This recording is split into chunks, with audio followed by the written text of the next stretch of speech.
Yeah, so I don't know. So I just woke up from a quick little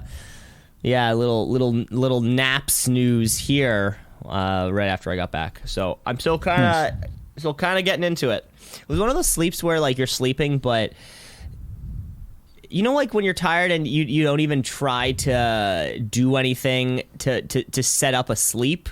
Like I was lying down, I was wearing shorts and a t-shirt, and I was kind of sleepy, so I closed my eyes. Then I woke up and then my legs were cold. But instead of like looking around for kind of the blankets or whatever, I just kind of grabbed a sweater that was at the foot of my bed, and then I just wrapped my legs like like knee down with my sweater because I'm like, yeah, this is what a blanket is. I think I fell asleep with my headphones in.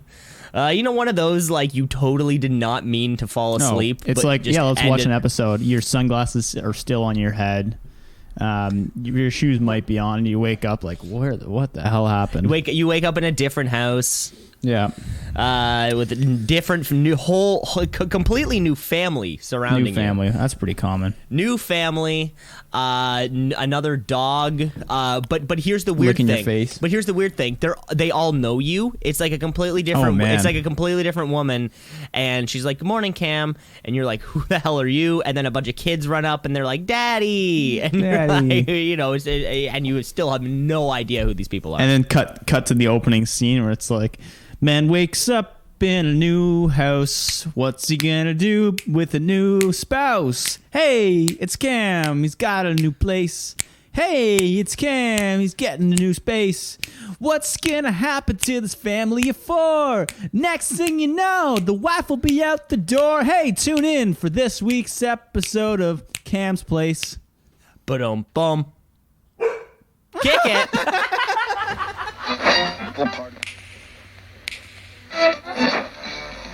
Continuing Tonight on Two Season a Pod, 96.7 on your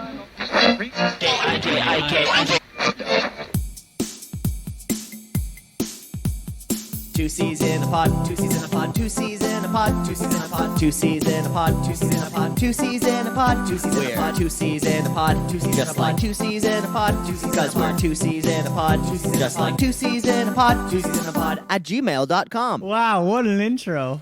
Fantastic. Thank you, Little Miss Darla May. So that's got to be it. Welcome to Season Pod, episode 81 this week. We hope everybody's enjoying. You know, we're kind of into we're in the throes of August right now. What happens? Anything special happened in the month of August? May is for moms. June's is grads and dads. August is civic long weekend. Okay, well, I guess so then nothing of any importance happens in the month of August, but we are here. Summer is God, summer's almost over, right? Thank God. We don't talk about it in that terms. I appreciate the heat starting to dwindle down. Yeah, that's been very nice. I wore pants the other day. Oh, what a feeling. I forgot. It was a little bit odd, but it was nice to wear pants and not, be excruciatingly hot. That's one thing that gets me anytime, especially being here in Canada. I don't know if it's exclusive to maybe Canada or the East Coast or kind of the northern part of North America.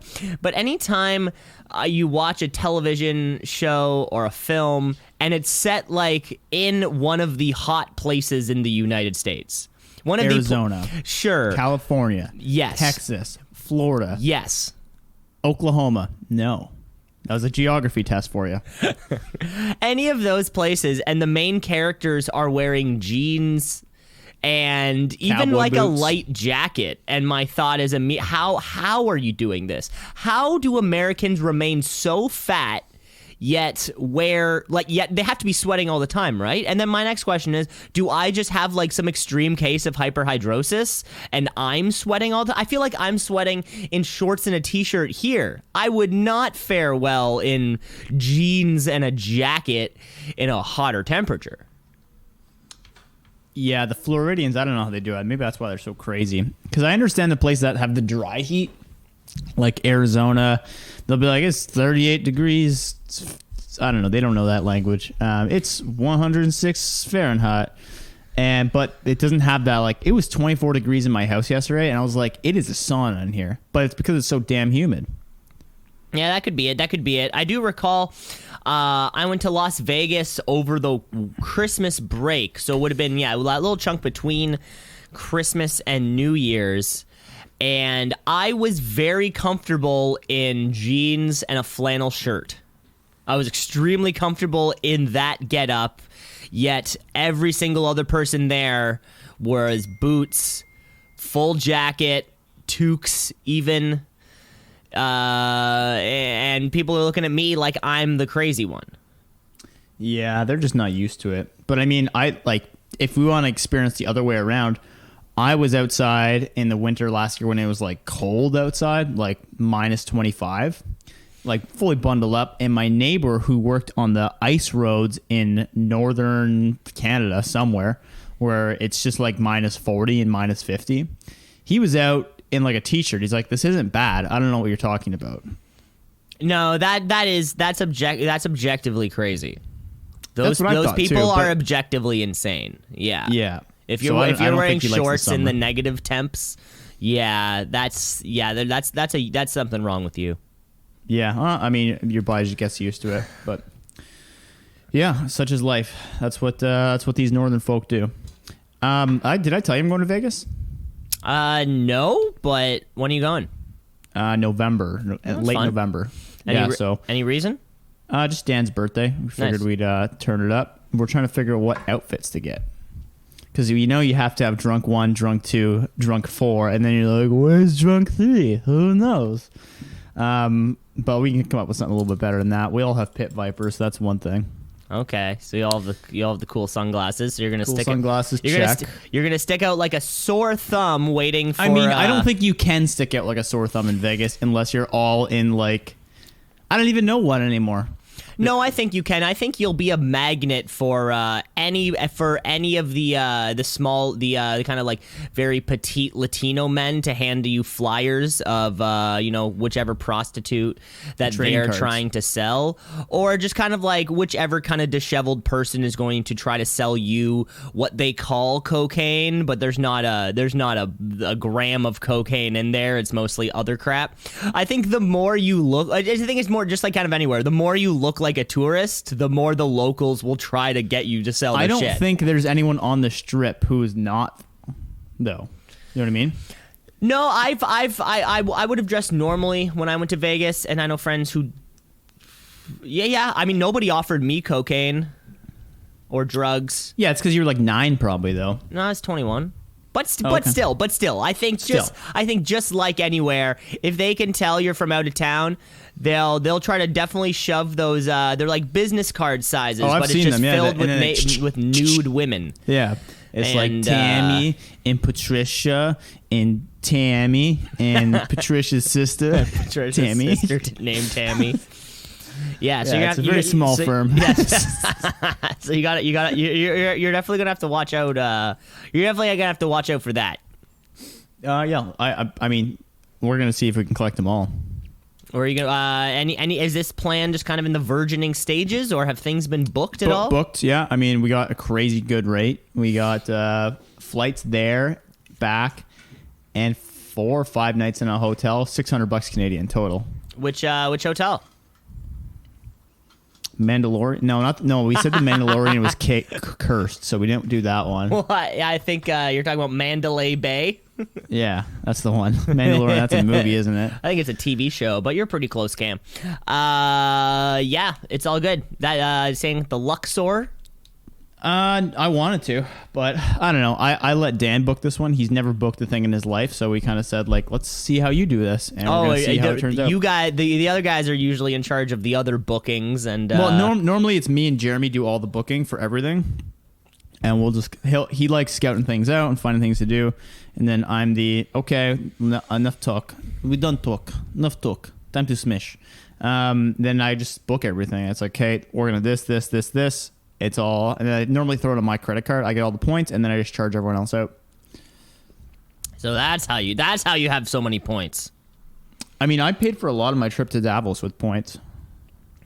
Yeah, just like the flight over or whatever. Your aeroplane points. Because I mean, or like whatever. I don't use my points for anything but when I fly. Yeah, I haven't used. I've got an aeroplane Visa card, and I haven't used a single point ever. And I've had that Visa card for probably 10 years now. So that thing's just been racking it up, I'm sure. You're just gonna be flying in circles in the air. Pretty much, yeah. I'm just gonna ask for one of those. Can I go from Toronto to Toronto, but I want to go around the world? No layover. No layover, please. Thank you. No layover, thanks. Well, that's fantastic, Cam. Can't wait to hear more about the story as it unfolds and the bookings and this, that, the other. And well, we got to keep an eye on the vid. It's not so good in America right now. They're hanging on by a thread. Hanging on by a thread. How much? What's the cancellation penalty for you guys to get your money back? I think the flights will come back. The hotels. I don't think those are coming back. Mm-hmm. So yeah, I mean, this was the conversation we were having. Is because one friend was saying, "Hey, we should wait to see how this stuff turns out. Like, give it a month or something." But my opinion is, the reason we're getting a crazy rate is because we're taking the risk. Yeah. Right? If everyone knows that it's 100%, then we're not getting that price. I mean, that's the thing. This could be the price of a lifetime, quite frankly. I mean, in my opinion, it's pretty damn cheap. So yeah, that's the plan for the fall. Lots of big stuff going on. Got Alberta in November, Las Vegas in November, and Turkey Point or something like that. I don't know. I'm flying right now, baby. When you're going to Alberta, are you flying without your passport? Oh, you know it. Hell yeah! This is what you're gonna do. I'm gonna show up with a piece of paper that says my name's Cam. You show up with your driver's license and you say, "This is all I need. I do not need anything more than this to travel within my great country in which I am a citizen." And they have to say yes. And best part about traveling within Canada. Yeah, I haven't done it much, but it is fun to do it. One time I missed a flight in Canada. Ever tell you about this? No, I don't think so. It's a classic mix-up. So wake up in the morning, have breakfast, yada, yada, in Halifax at the time. I'm going to fly back in the afternoon, 4 o'clock flight. So I go to check in for my flight in the morning, 9 a.m., whatever, just online. And like the page is down. So I'm like, fucking airlines, these things suck. So I get to the airport and I try the machine and it also won't take it. So I have to go to a person. I'm like, people, what are we doing here? And she's like, sir, you know that airports run on 24-hour time, don't you? And I go, ooh. Did it leave already? She goes, yeah, your flight left at 4 a.m. Oh, it was one of those, Shucks. And you thought it was 4 p.m. for some reason. Yeah, I don't know why. I was young, so I just kind of assumed that everything was in my favor. Or that, why would I book a 4 a.m. flight? Why would they have a 4 a.m. flight? That's stupid. From Halifax, of all places. Like, I understand 4 a.m. coming out of, like, New York, Paris, London, those types of places. Yeah, there's shit going on at 4 a.m. What happens in Halifax before noon? Yeah, people are waking up from their drunken stupor at 3 a.m. Jesus Christ. So, yeah, a little mix-up there. Hey, I had a story to tell you before we get on to notes and amendments. Or do you want to jump into those first? Sure thing. Let's get into some... Notes. We got some notes. We got some notes. We got some notes. Just from last week.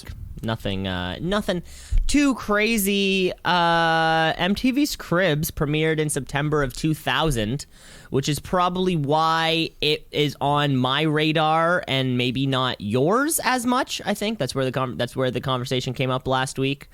A little bit. Just a quick little aside. And nextly, we were talking about the kind of amateur professionalism within the Olympic Games, because the Olympics are still rolling on, at least as this recording happens. So we were talking about, where are because it's Olympics were, traditionally supposed to be the best of amateur sports. That's the way, like, they wrote it back in the 1800s. They write the rules. This is the way it's supposed supposed to be. However, throughout like the centuries and the decades that kind of followed, each sport within its own little committee then had debates and conversations about letting professionals back in, including in the 70s when it was Canada who actually objected about the amateurism in hockey because they didn't believe that Canada could send a non-professional team that was better than the non-professionals coming out of Russia. It was a whole thing, and then eventually ended up to, they opened up the gates so hockey players could perform. A similar discussion happened the year before, the kind of Olympics before, the Dream Team from the early 90s or whatever it was down there in basketball. It was the same kind of thing. So nowadays, they've pretty much cleared the rules coming up 2016. They pretty much cleared the rules as to all sports are allowed to have professionals in them. There is no more amateur professional type thing. It's just if you choose, if a professional chooses to play the sport or not. There are, however, two exceptions. The only two exceptions to this amateur professionalism rule is both boxing and wrestling. Professional boxers may compete, however, it is under amateur boxing rules, whatever those rules are, and professional wrestlers may also compete. However, it is also under amateur wrestling rules. The Undertaker's been protesting this for years. The Undertaker, he's been snubbed of gold for about 30 years now. And no one knows how to defend the Tombstone Pile Well, that's driver. the thing. That's the thing. You take some of the best amateur wrestlers in the world. They don't know what to do against a tombstone. A big Goldberg spear. What are you going to do about that? So every sport you are allowed to be a professional. Also, those two exceptions do compete under the amateur set of rules.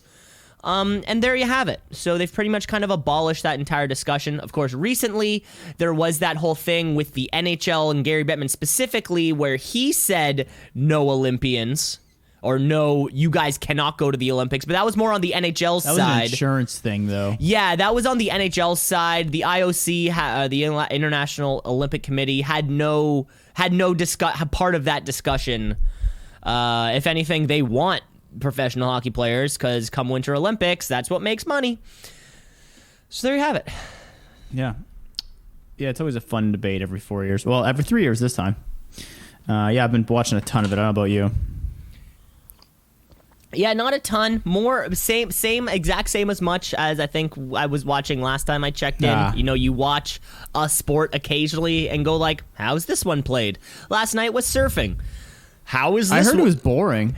Surfing is slightly more boring than baseball. I never thought there would be anything ever. Because you have to wait for a wave, right? You have 20... So I was trying to understand how these rules go on. You have 20 minutes to make it all happen. And it's one-on-one while this is happening. But then, depending on, if you, your score is based on how good the surf was, how good your kind of flip or whatever was. Yeah. But then how also... many toes did you hang off the board? But then also to the degree of difficulty of the wave.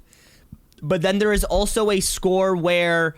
depending on how you ride a wave or whatever, then a wave is the wave priority is given to a competitor, and then that will flip flop back and forth.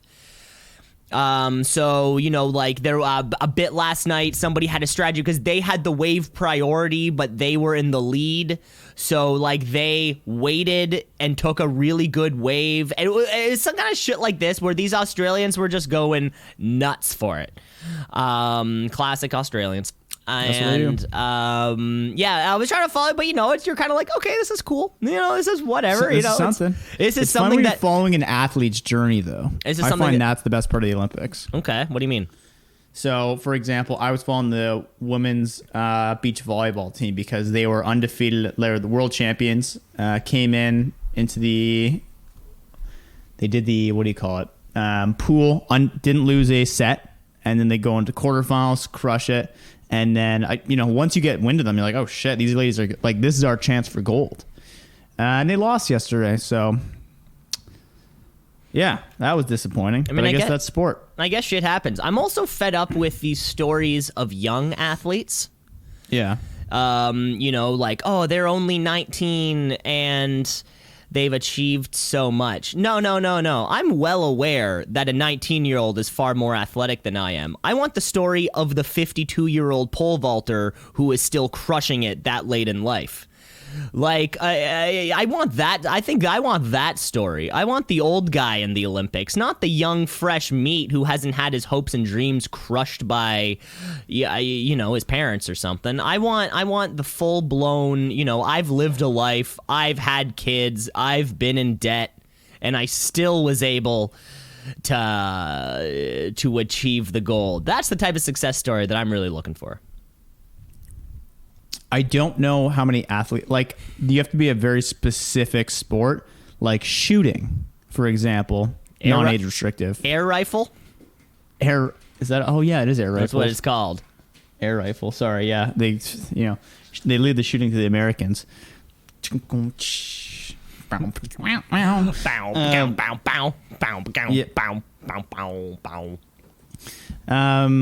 Where was I going with this? Oh, yeah. Did you watch any of the golf? Probably not. Nope.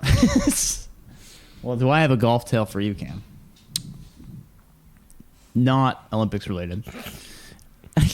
Go for it. I'm wait. Call that a segue. Yeah, I feel like Cam, that was you killing time thinking of like a segment name.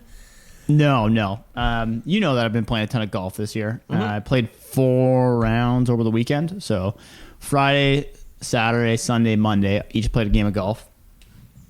Definitely getting better, which is fun. Anyway, Saturday rolls around. I go with my mom's. It's her birthday. And 8th hole, it's an elevated tee box, 130 yards or something like that. Hit an 8-iron, landed about like 5 feet from the green. I'm like, bah. All right, good enough shot. I'll take it. And I'm like, fuck it. Let me just shoot another one for fun. Bing! Plop! In the hole. Hole in one. Seriously?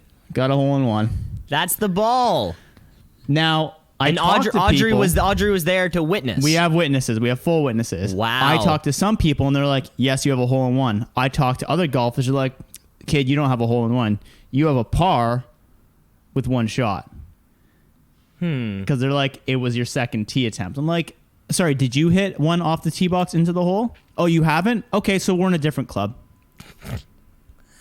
Well, you Cam, go hang out in your non-hole-in-one club. That's fine. Congratulations. I got to say, the hole-in-one is we were talking about it a couple weeks ago. It is the epitome of, it's the golfer's dream is to hit that hole-in-one. And it's something you did. So that's something that nobody can ever take away from you. No one can take it. They've tried. They've tried hard. I would have to say that it counts. I would say so. Because I would say it counts because I'd say whether you're keeping score or not, that is irrelevant to the question of did I hit the ball off of the tee and it lands in the hole or ends up in the hole. That's what a hole in one is. It can be your 14th attempt. You still did it. Yeah, right? That's what I mean. It's like, sure, if you want to go PGA rules, I took a 3 on the hole. If you look at my scorecard, there's a big fat 1 on there. Or yeah, it's like, or you'll hear a story, and it'll happen every so often of like a pro hits a hole in one on a practice round, before the tournament. It still counts as a hole in one, although it's not, officially kept and the score and this, that, the other. No, he still had the tee. He still took a shot off the tee and it went in the hole. Yeah, right? I'm on board with that. I mean, I think people are just haters. I think anyone that I tell who hasn't hit one and they're an avid golfer, they're like, okay, but like we're kind of like the same. Have you spoken anyone told anyone who has hit a hole in one before? See what they had to say. Yeah, they were like, yeah, you got it. Yeah. So it sort of seems like one of these club, it's like you said, part of a club. Now, has Anj ever hit a hole in one? No. So what you're saying is that you're better than your dad. Ooh. That you see. Okay, so I was also thinking about this. I'm like, I shot well on that day. I shot a 44 on 9, so that's like tracking the 80s. Very good round. is that the highlight, or is it that I got the hole in one? Like 100% the hole in one. Yeah, 100% right? the hole in one. But I don't think that makes me a better golfer than my dad. If No. I can consistently beat him on a course where I'm like, if he's shooting like 95 or something, and I'm like in the 90s, I'm like, I beat you. I beat you. I beat you. Beat you. This, I'm not going to call it luck because I did it. And, the first one's close. But, yeah, I don't think I'm a better golfer than he is yet. Probably I not. think once I can consistently shoot better than he is. There also is a fluke-y type element of hitting that hole in one, Sure. right? Like, let's say you're off the tee, you know it's 135 yards. You can hit the ball 135 yards, or let's say between 130 and 140 every time, and then it hits the ground and eventually rolls in. You know, it sort of happened, and certainly there's a lot of skill right there. You had to hit it straight. You had to hit it the perfect distance. Had to hit the right bounce. It was a one bouncer. It's all that bang, roll in. Bounce. No one roll, believed me either. In the They were like, no, it's just hiding down there. You didn't get a hole in one. I mean, I'd say that's also like the element of, the basketball player who heaves the full court shot that off the backboard and in to win the game. It's like, yeah, that does require skill in that you have to be strong enough to throw it and accurate enough to get it there, but you could take 50 attempts and maybe hit 2 of them. It's like, so it's not there like... There definitely is luck involved. It's not this exact precise science where you're like, I know this is going in. It's like, I'm going to try to hit it as close to the hole as... Because I think that's what you're doing every time you're going for the green, right? You're trying to hit it as close to the hole as you can, or to end up as close as you can. Yeah, and either then like middle of the green, or like if it's an edge if the pin's on the edge of the green, I'm like, I'm not aiming for the pin. Get on the green. Middle of the green, aim for that, and then you'll put it in the woods, and then it is what it is. Well, Cam, that's an incredible story. That is an incredible story, one that you'll have with you forever. I can see you signed the date on the ball, too. It's now there on the mantle. You need a little, it's kind of like sitting on your mantle right now. You need a little, I'm going to get a little case for it. Yeah, something to prop it up a little bit, Yeah, and, one of those little glass case. I found one at Michael's for like $6. I'm like, perfect. I was looking online, and there was a bunch that were like a hole-in-one case. They're like $70 cases. Yeah. So I'm like, oh, I forgot. Only rich people play golf. And then they would just be like, let's, rake them over the coals for this. So then you just get fucked, right? Yeah. Because it's like a triple mirror box that's engraved, and it's like, I'm like, I don't need that. Yeah, I just want to keep it safe. Just keep it out of Darla's filthy little mouth. Exactly. So that was my big accomplishment of the weekend. Shot well overall, but that's a big one. That's an incredible story, Cam. It really is. Yeah, very happy with it. Very happy. I had one person bow to me once I told them. Wow. Well, that's a bit much. Well, it's because he couldn't say congratulations because his buddy was teeing off, so he just gave me the you are a god, and I'm like, don't talk to me that way, you peasant. Don't address me. Don't look at me in the eyes. Yeah. I'll scorn you down. Yeah. Fantastic. Congratulations. Yeah. Thank you. Plowing ahead here, I think it's time to bring back an old favorite of ours, which we don't play enough. It's time we scour the web. It seems like we always just scour the web for the freest things we can find with the most valuable taste behind them. Cam, you know what it is. I know what it is. We search the web, we find something free, and we pitch it to each other. Cam, are you ready for this? Are you ready for some free on Kijiji? Kijik,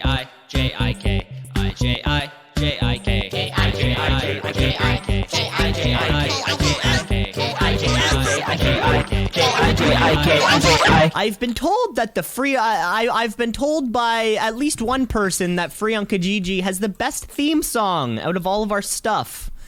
So listeners at home, let us know, what's your favorite Two C's in a Pod theme? twoceesinapod@gmail.com. Let us, is it the Headliner Ass 9 theme? Is it our Urban Dictionary Balderdash theme? Is it our Knight Rider theme? Is it our movie review theme? If you can recall from our Shark Tale episode what that sounds like. Is it the did we get an email theme? Somebody in, or is it the top 5? Somebody in our kind of post-production department works very hard on the themes, and I'm sure if you were to ask this person, they would like to get some kind of validation for all their hard work.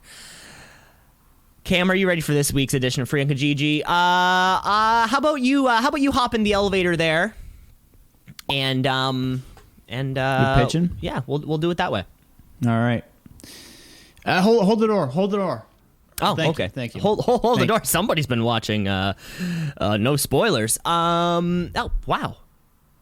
Cam, I guess we're back at the office now. It's I guess I haven't seen you since last March. Now that we're back in the office, and Cam, I gotta say, you are coming out of this pandemic. You are looking amazing right now. Have you been working out or eating taking supplements of some kind?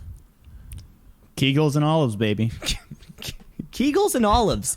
It's interesting. Well, whatever you're doing, it's working. I gotta say. I mean, you look great. Your clothes are fitting great, and I mean, between you and me, though, I think I might have the thing that could maybe put your training over the edge, if that's what you're looking for. What do you got?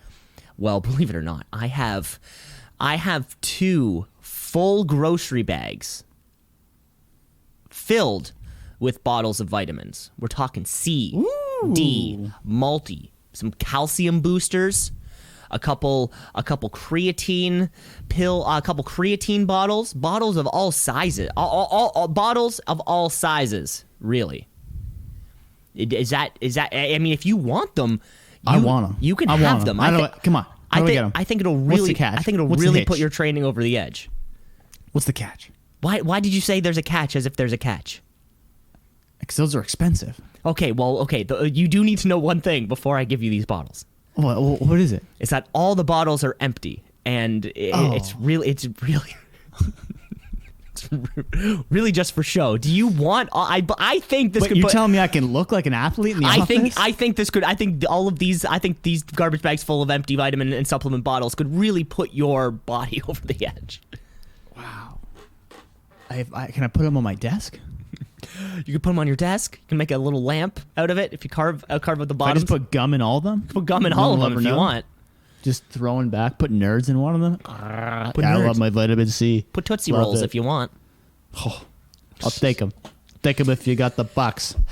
Cam, I got them. That is right. Are you looking for 2 full bags full of empty vitamin and supplement bottles? They're all yours. Those are selling out of Nanaimo, British Columbia. Actually, those are going away for free, which really feels like, as soon as I saw this post, 2 full garbage bags full of empty vitamin and supplement bottles, my immediate thought was that somebody's hoarder parents died, and now they're just trying to get rid of as much shit as they can, because I don't think there's any reason why somebody would keep a bottle of empty shit, right? Yeah. I don't know why they just put them recycling, but hey, everyone has their reasons. Everyone's got a reason. All right, Cammy boy, pop in the elevator. Ding! Jerry, is that you? Jerry. No, it's been a long time. It's been a long time, sir. That is me, of course. You know, I changed my hair. I got a haircut. It looks like a toupee, if you ask me. How was Easy lunch? there. Lunch was good? Lunch You got was the steak good. again? I got the steak again. Yeah, I can see it in your teeth. Oh, jeez. Oh, no. Yeah, you want to clean those babies up. I got the milk steak. You boil your steak in milk. That's what you do with our age. Yeah, Tough chewing these days, ain't it, Jerry? It honestly is. Those teeth always slipping out every now and then. Not able to get food in there. You probably don't even notice when you get a little bit of steak in those teeth. I don't think I caught what you said in that last sentiment, but I tell you what, I got something for you. Okay, I'm listening. Zinc free, strong, long, keeps the food out. 50 grams of Polygrip.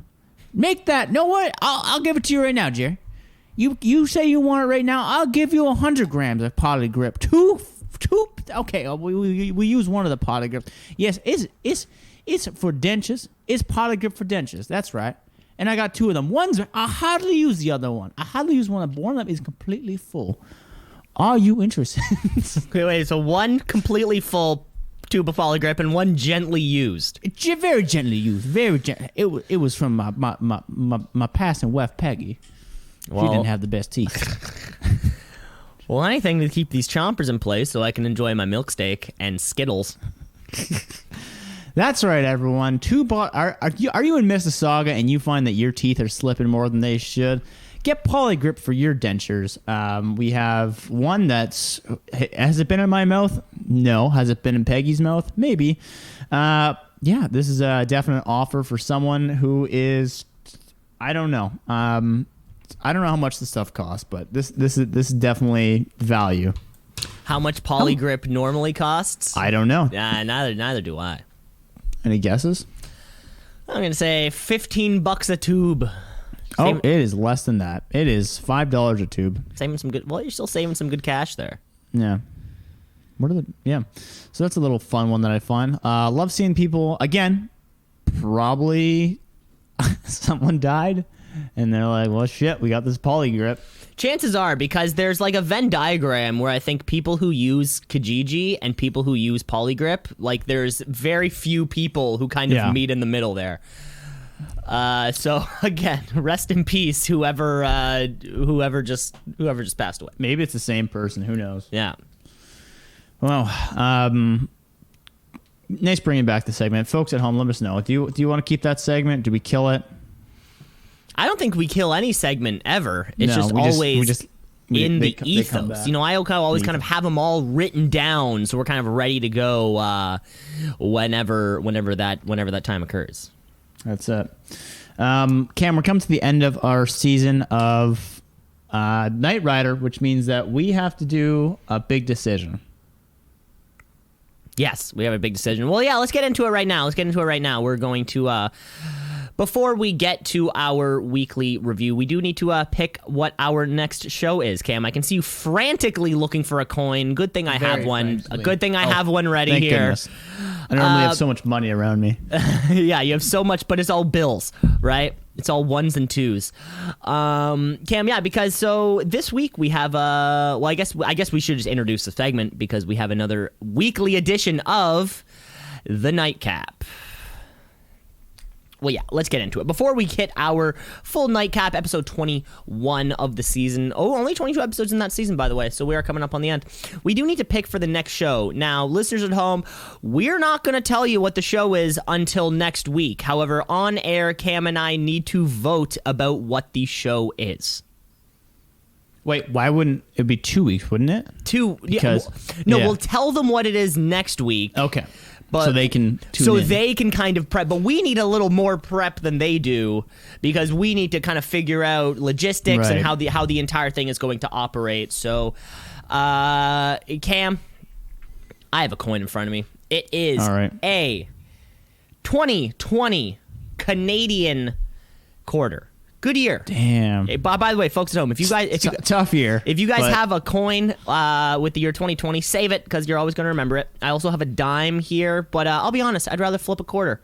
And the dime is from 2009, so different time, different political administration, different economic turndown. So pretty much, Cam, what we have here is a coin with a heads and a tails. Now, both you and I have both selected, or kind of the finalists of our shows are one show in which you suggested and then one show in which I suggested. Do we tell them what they are or no? No, next week. Okay, this seems like a segment that leaves really viewers on the edge of not really caring. It leaves viewers on the edge of wanting to return next week so they can find out what the show is. All right. But like I said, we need to do this kind of pre-work or else it would be complete and utter bedlam. So here's what we're going to do, Cam. You're going to call it. All right, I'm taking heads. You want your finalist to be heads, which means that my finalist is tails. And do you trust me to flip this coin, to catch it, to flip it onto the back of my palm, and that will be the selection? I trust you as much as you trust my recording. Spotty at best. Okay, Cam, here we go. I'm flipping the coin. We've caught the coin. Oh, I dropped the coin. I'm fumbling around for the coin. Oh, and we've picked it back up. And what we are looking at for our next... I saw a double flip. All right, let's hear what it is. What we're looking at for our next selection, we have landed on tails. That's mine, right? You picked heads. Let's go back in the recording on that one. I'm pretty sure I picked tails. We can go back on the recording. But Did I you say picked heads? heads. Yeah, you did. Oh, okay. All right. And there you have it. Next week, folks, you are going to hear when we cover our Knight Rider season finale, you will get the info about what our next show is. I personally cannot wait. I'm glad that we came down to 2 finalists, and then we were able to flip a coin. It is really the kind of most impartial way that I think you can kind of decide little things like that. So for next week, folks, you're going to get all of that information, but we still have 2 more episodes of Knight Rider Season 1 to cover.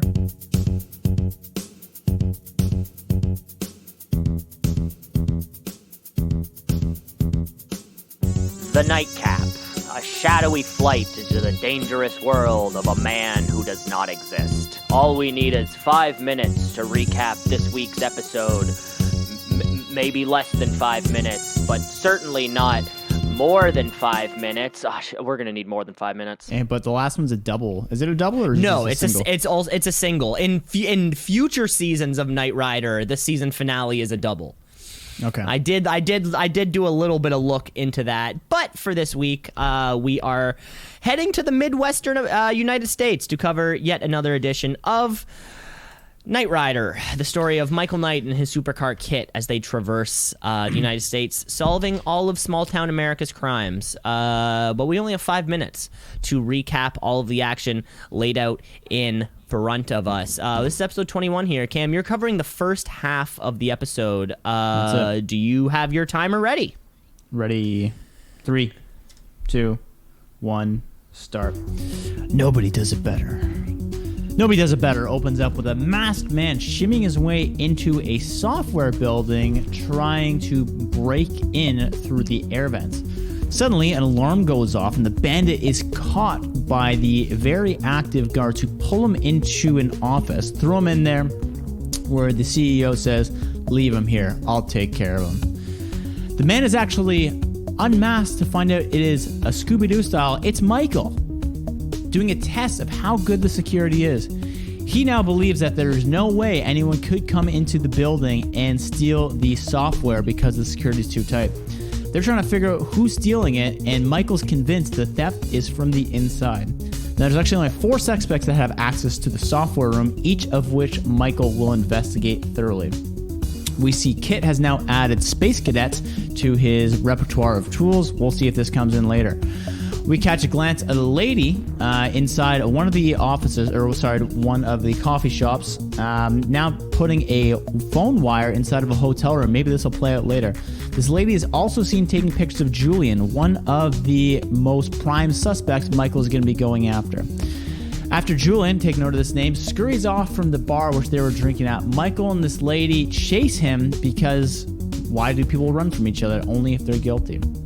Michael's more interested in the lady who's chasing is more than he is. He thinks, Kit can figure out the rest. He manages to get her to stop and to figure out why she's chasing him as well when she pulls a gun on Michael.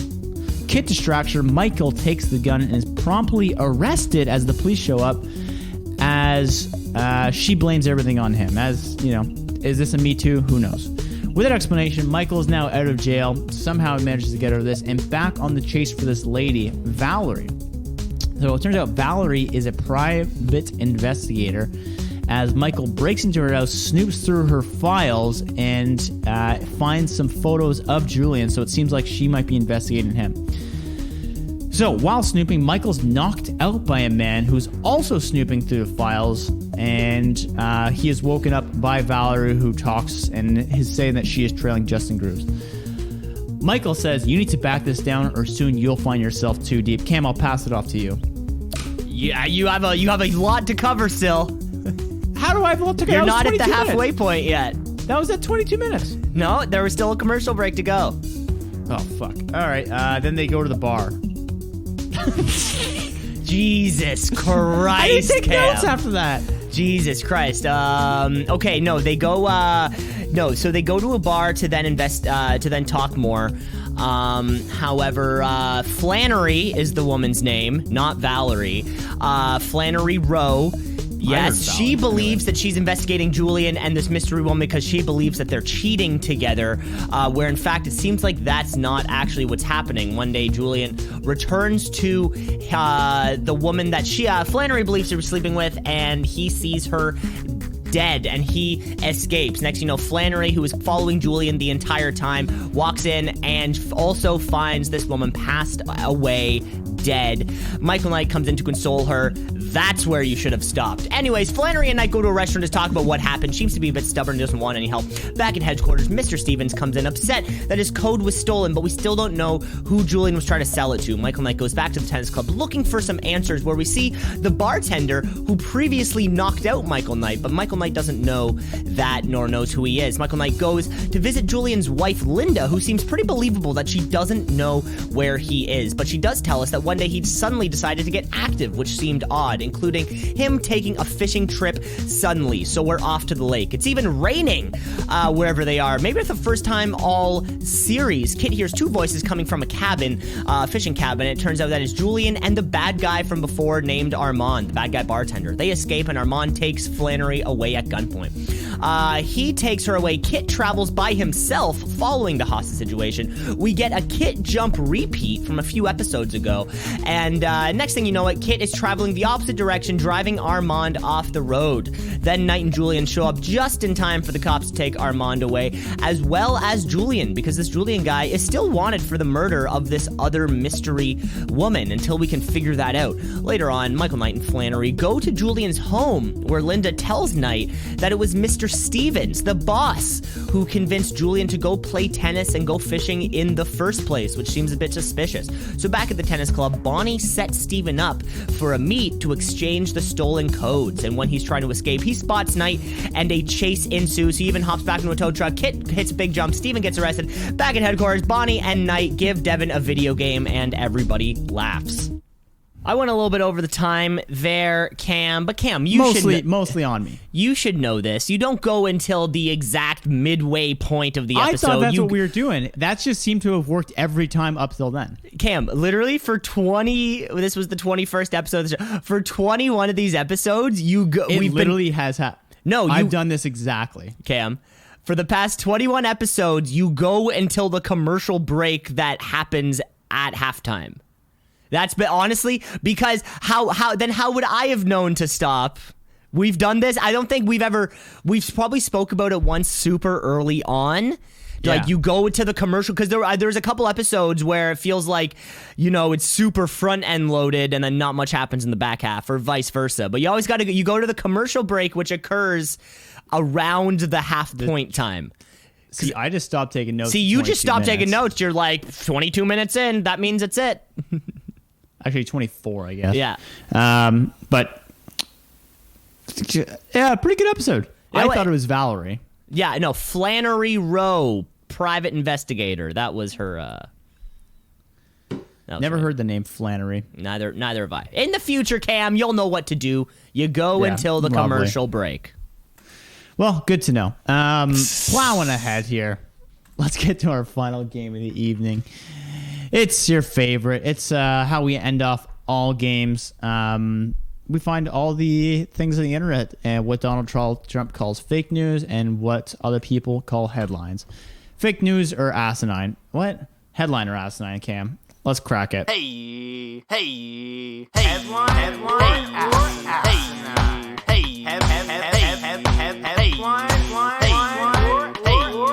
Headline or asinine? High or no high?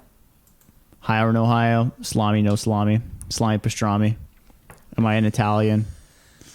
Okay, Cam, I got one here for you. Ready? Right. Headline or asinine? Woman mistakes town hall meeting for pro-Trump rally, slashes the tires of 20 cars in the process. This sounds real, but mostly because there's so much confusion behind it. So what I mean by that is, I guess I'll just have to piece this together. I'm going to go ahead and say it's real. Now, how is it real? She probably saw a few people that came in with red hats, was walking down the street. She's like, shit, I guess we're doing this. Went home, got her flag, wrapped it around her, started going hoorah, walking down the street. Next thing you know, she realizes this is not a rally. This is a town hall meeting with just a few people that are wearing red hats, unrelated. Turns out that these people probably booed her out of there. She got out of there, got very upset, and started slashing tires. Here's the problem with your slashing tires. Make sure it's inconspicuous. Because if you're doing like 27 of them, people are going to know it's a one-hit spree. And also, if someone just got mad at you, don't do it then. Do it a little bit later. I had a friend who lived in an apartment building who all the tires in the parking lot got slashed. No one knows why. I bet someone does. Does. Headline. Cam, this one's asinine for you. I made it up. A little bit of I can see that happening though. But lesson learned anyway. Don't go slash Bill's tires immediately after the action. That'll get you caught. No. All right. Headliner asinine. Cam. Men should ejaculate at least 21 times a month to slash their prostate cancer risk. 21 times a month.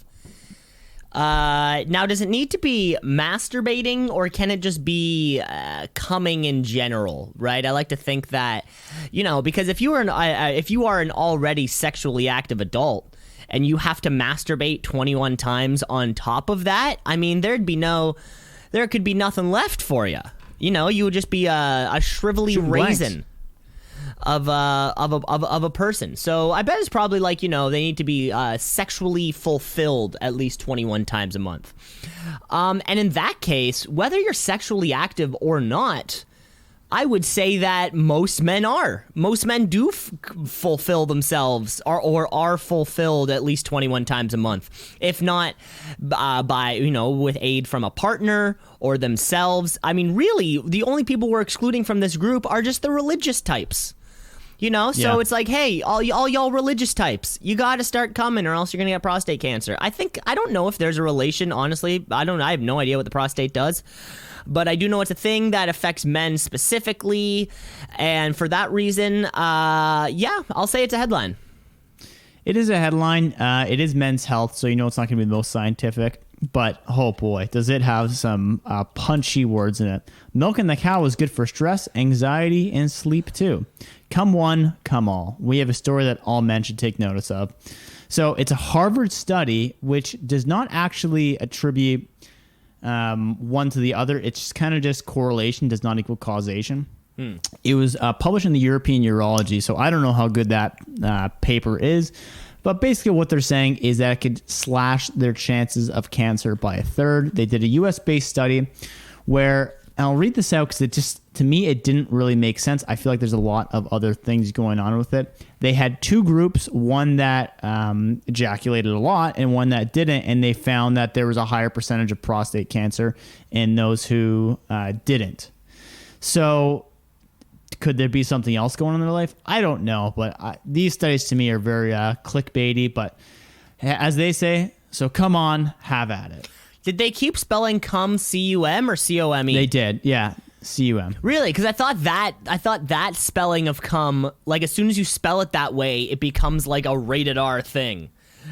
Or, It is Men's Health. So. I guess, yeah. They're not assuming that children are reading it or whatever or what have you. Huh, okay. Well, yeah. There you have it. Just keep blowing loads. Yeah. Not the best article. I think it's more of a catchy headline. Not much to it. But apparently they got it published, so... So I guess they're setting the bar low down there at Men's Health. Yeah. Okay, Cam. I bet I could find some shit articles in Men's Health. I mean, the related story I found is Tyson Fury is masturbating a lot for Wilder rematch. That's in the related section. Well, that's what they famously say, right? That boxers don't have sex before fights. And do you know why? To build up their pretty much... not energy, but just like aggression, they say. It's because they're not attracted to each other. Oh, that's a good one. Cam, I got one here for you. Headliner asinine, a 9-pound hairball removed from girl's stomach. So the first thing that comes to mind is my crazy addiction or whatever that's called. I was listening to something with Dr. Drew the other day about, maybe it was him, maybe it was somebody else. There's basically a condition that will you just get like appetite for things that don't really have zero nutritional value, like polygrip, for example. Polygrip, not good, but hey, for some people it's great. Other people it's hair. Other people it's drywall. There was a show on one of the shitty channels that was like My Strange Addiction, I think it's called. TLC, the Freak Show Network. Yeah, sure. Yeah, the Freak Show Network. So a 9-pound hairball, yeah, that doesn't happen accidentally. That's definitely, you should probably be looking past the hairball and start asking how it got there and how we can make sure another one doesn't happen. Because I get a feeling that's not going to be the first time that happens. That's a headline, Cammers. Cam, this one is a headline here for you, and this is a story coming out of Kyrgyzstan. Kyrgyzstan, my mistake, where an 18-year-old woman went through a long medical procedure to remove a 9-pound hairball from her stomach. Recently, the girl was admitted to hospital after stomach pain so unbearable that she was unable to eat or drink any water. After an x-ray showed the blockage in her belly, the doctors deduced that it was in fact actually hair. An emergency surgery was needed immediately to remove the blockage from her stomach. The hairball was formed because apparently the young woman had a nasty habit of picking up hair from the carpet and eating it, as well as chewing on the tips of her own hair. The doctor said that her stomach was so swollen from the hair that it just, quote, oozed out as soon as they cut the wall to her stomach. This does sound wild. It's actually not as rare as you think. Back in 2012, doctors in India removed a 4-pound hairball from the stomach of a 19-year-old girl who had a taste for both hair and chalk. And looking at a couple photos of this hair, you know when you clean out your drain in the shower, and it's kind of like that collection of the long hair, but it's all matted together, kind of. It looks like that, but like a child, a baby-sized. Yeah, don't eat your own hair, folks. Yeah, we're gonna plow through that because that's gonna make me vomit. That was so gross. It might. I can. Bleh. Oh, my God. To think about when you pull it. I'm not even going to talk about it. All right. Just leaving that one alone. All right, Cam. Headliner last night. 3 heavyweight boxers have already broken anti-sex beds in Tokyo. Now, I think, you were telling us, we had a story earlier about the anti-sex beds. So, the conclusion there was... Which were not... I think where we landed was that it wasn't anti-sex. It was like... It was supposed to be like green. Pro-environmentally friendly. Which I also, I do kind of also prefer that reason, because I would think like in the Olympic Village, they would take all those mattresses and probably donate them, hopefully, to some kind of charity. And then it's like now some like little Nicaraguan boy is sleeping on like a swimmer's bang pad.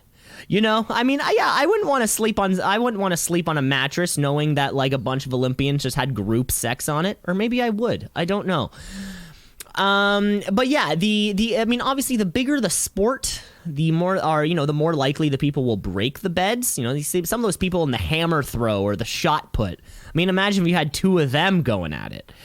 I mean, that would surely break any bed that you could buy from Endy or Casper in the mail, let alone one made out of cardboard. I think it's weirder that these stories are being reported. Because if somebody has their finger on the pulse of beds being broken, that means that somebody from like the TMZ side of the Olympics have their finger on the pulse of who's banging who. The German weightlifter and the Swedish pole vaulter going at it. I feel like there's some creep out there who has very specific details of the exact sports in which Michael Phelps kind of, I mean, he has the most gold medals ever, and he probably had sex with the most varying of athletes ever. Maybe Michael Phelps kind of made that his kind of like a little side mission of his. He's like, I'm going to win all the gold medals and have sex with one person from each sport. So yeah, it's a little creepy that this sort of information comes out, but doesn't surprise me. So I will say that's a headline. I made this one up. I'm sure it has happened, but like you said, it's hard to get inside. Yeah. But someone's got their finger on the pulse, and someone knows what's going on. Okay, Cam, I got one here for you. Headliner asinine: woman auctions virginity to pay for mother's healthcare bills.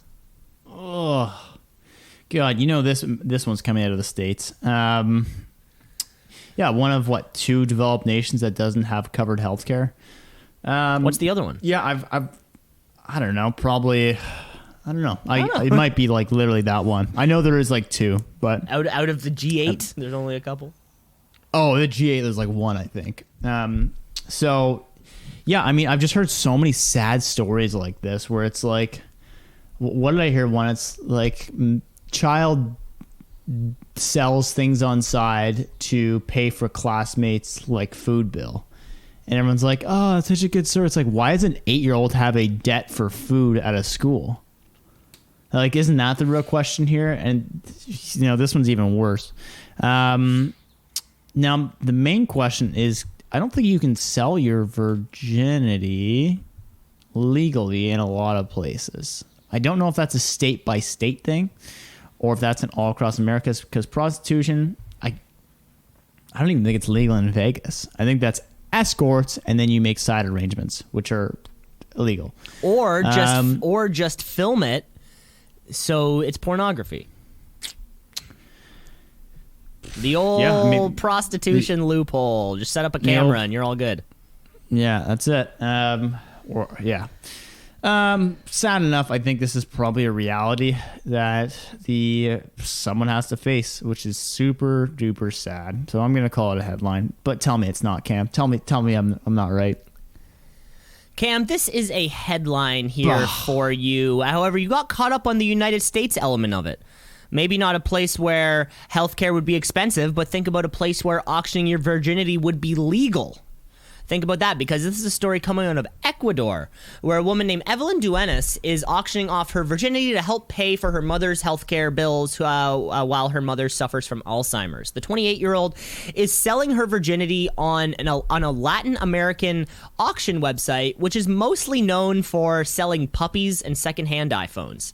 The opening price for the bid is set to about 22,000 Canadian. Duenas is hoping to reach a number that could help care for her mother while also having enough left over to help pay for her own studies in medicine. She does, however, have strict rules about the man in choice. So here you go. There's six things. He must have a medical certificate proving to be in good health. Must have an STD test showing he's STD free. Must use a condom. They must only stay there for one night. There will be no kissing or caressing, and the rendezvous will happen in a hotel of her choice, and she will be accompanied by a friend. Officials government officials in Ecuador have actually heard this and have heard the woman's plea and are currently trying to work out a situation to help pay for this woman's medical bills, as well as a little bit to help towards her medical studies. So the virginity has not been auctioned off yet, and there could be greener pastures on the horizon.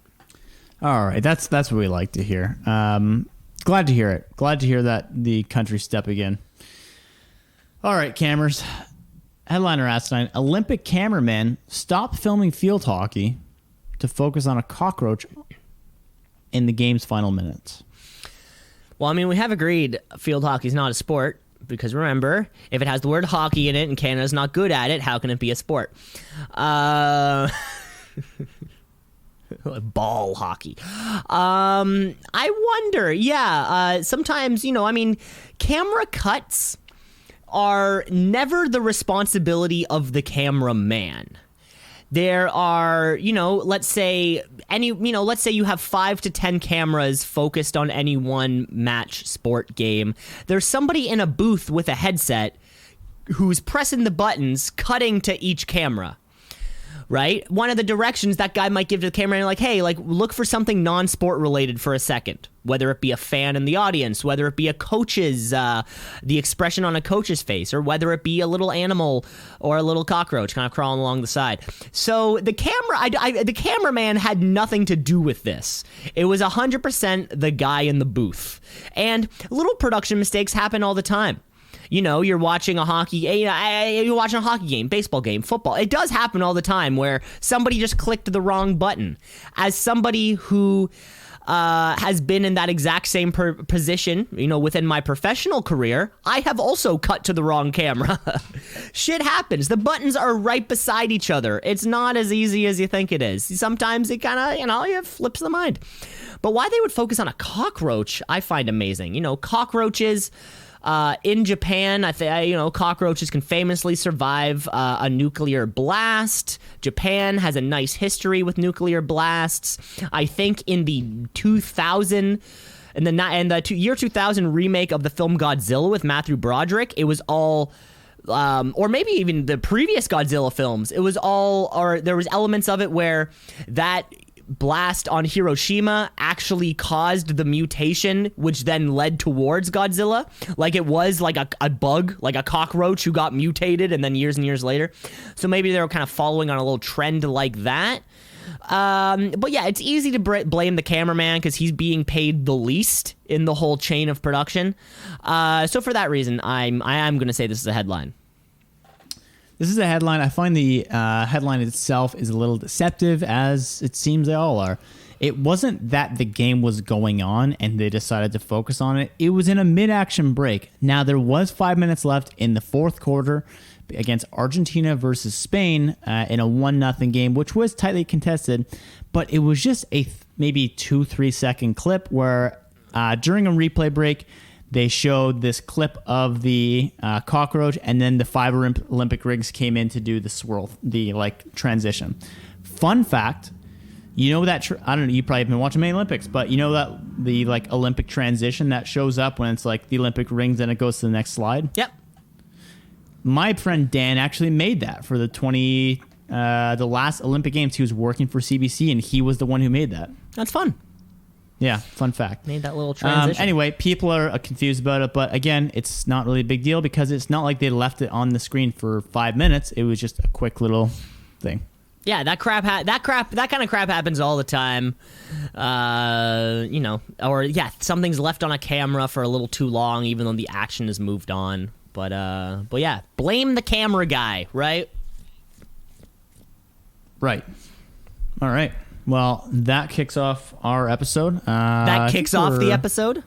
That kicks end? I think that kicks off the end of the episode, Cam. We want to thank you all for listening to another episode of Two Seasons Pod. Let us know. Reach out to us, twoceasinapod@gmail.com. We would love to hear from you. Having emails, questions, comments, thoughts, concerns. Next week, we will be wrapping up Knight Rider Season 1, and we will be letting all you fans know what our next show is. I can't wait. I'm really excited for the next kind of run of show that we'll have and all the things that come with it. That's it. I can't wait for it. Be excited for that. You'll see what it is, and I think you should be excited. Last off, like you always say, Cam, like, subscribe, blah, blah, blah. And never forget the last white man to win the 100 meter was in 1980. I'll see you next week. Take care, folks. Ciao for now.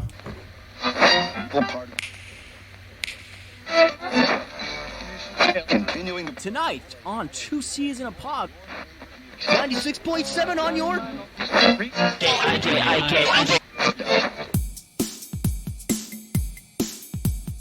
Two C's in a pod, 2 C's in a pod, 2 C's in a pod, 2 C's in a pod, 2 C's in a pod, 2 C's in a pod, 2 C's in a pod, 2 C's in a pod, 2 C's in a pod, 2 C's in a pod, 2 C's in a pod, because we're 2 C's in a pod, just like 2 C's in a pod, 2 C's in a pod at gmail.com.